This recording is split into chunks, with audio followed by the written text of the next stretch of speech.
Feel like what we've been talking about, they're just like poking them with a stick, the other people that are sitting in that body. And these texts yesterday, Bob, I mean, I want to get your take on them. I thought they just get worse and worse. I mean, yeah, Fox hosts, it's hypocrisy and this and that, but these active members of Congress, right, they included messages from a Georgia government official sent to Meadows when Trump was on the phone with Georgia's Secretary of State urging him to find votes for Trump, right, as well as discussions of Trump's efforts to overturn the election. The committee also released a text Meadows sent to a member of Congress detailing Trump's views about Mike Pence and state legislatures trying to overturn the election result. They read a text message from the government official, Georgia officials, sent to Meadows during the call. Need to end this call. I don't think it'll be productive for much longer. Like, this is why they taped it. Yeah. Because they knew what was happening, right? Yeah. This is another one, member of Congress. I heard Jeff Clark is getting put in on Monday. That's amazing. It'll make a lot of patriots happy. And I'm personally so proud. You're at the tip of the spear. I could call you a friend. I mean, Mark Meadows is in this up to his... Right, another text message. Day after the election, a member suggested to Meadows an aggressive strategy. Aggressive, Bob, would be a word for illegal, treasonous. To let for Republican state legislatures to just send their own electors to Congress and let the Supreme Court decide who won the election. This is before the election's over. Right. Okay. Still counting. Yeah.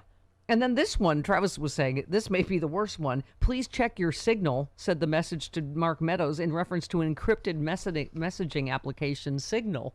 So deliberately, obviously, hiding stuff on encrypted apps. Yeah. Right? Yeah.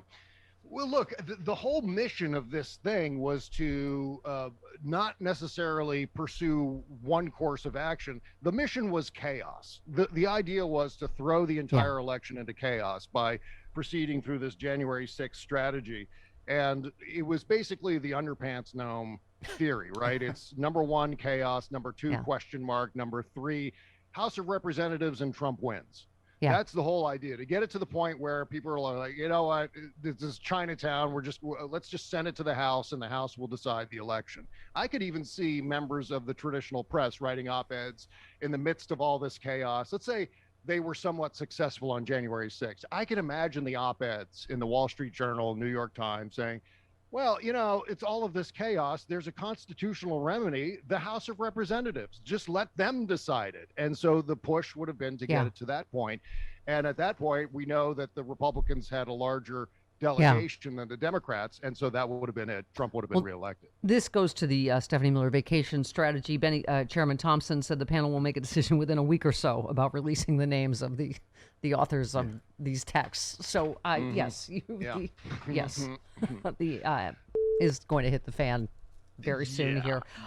You point out a couple other things just lost in the news cycle. Alex Jones says Joe Biden may have used weather weapons to create tornadoes that killed scores in the U.S. And you just said the tiny airplanes and helicopters are back. That's one of my favorites. Could you please give us a little Alex Jones warning of the tiny helicopters? Yeah, see, the way this works is if you see the tornado, look for little tiny helicopters and airplanes moving the tornado closer to the town. Because the closer it gets to the town, the better off you're going to be as President Obama or President Biden wants to take all your firearms. See, it's like, I don't know how he gets to that point, but it's always like, okay, weather weapons, and then Obama or Biden wants to take your guns. Though Bob is funny, he is serious. Alex Jones did say Obama was using tiny airplanes to push weather around. Yeah. Okay. And to Bilderberg. Giant super presumably closer to a town. Presumably piloted by gay frogs. Okay. That's exactly right. Yeah. You turn the friggin' frogs gay. All those juice hormone mimickers. Juice boxes. Right. Yeah. Juice boxes. Turn. Okay. All right. And don't forget, if you go out in your backyard and you spritz, if you put some vinegar in one of those plant spritzers, and you shoot it into the air, that'll dissipate chemtrails. Okay. Thank you for that. Handy tip for the holidays. Good to know. Thank you, Bob. And then also just lost it. And Steve Ducey saying to Jen Psaki, we've seen an arsonist burn down a $500,000 Christmas tree in New York City.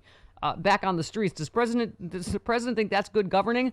And you said this is the dumbest effing question I've ever heard from Deucey Boy, but he will probably top it tomorrow. I burned my mouth on hot soup. Does the president think this is building back better?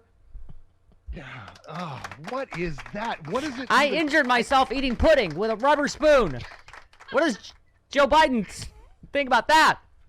Yeah, you know what he is? You know what Peter Doocy is? He's a professional time waster. That's what his whole mission there is, to just waste time so that serious questions can't get asked. Yeah. I'm going to throw in this complete non sequitur about, I got a pencil eraser stuck in my nose. Why doesn't President Biden pass the budget? It is just this nonsense. Yeah.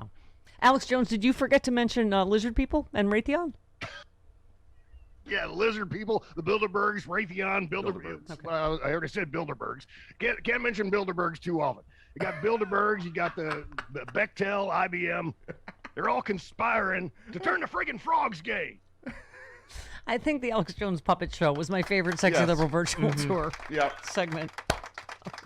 All right, Bob Cesca, guess what I'm doing for next 2 weeks over the holidays? I'm going to be hiking and biking my ass off, listening to the Bob Cesca Show, which today will feature Charlie Pierce.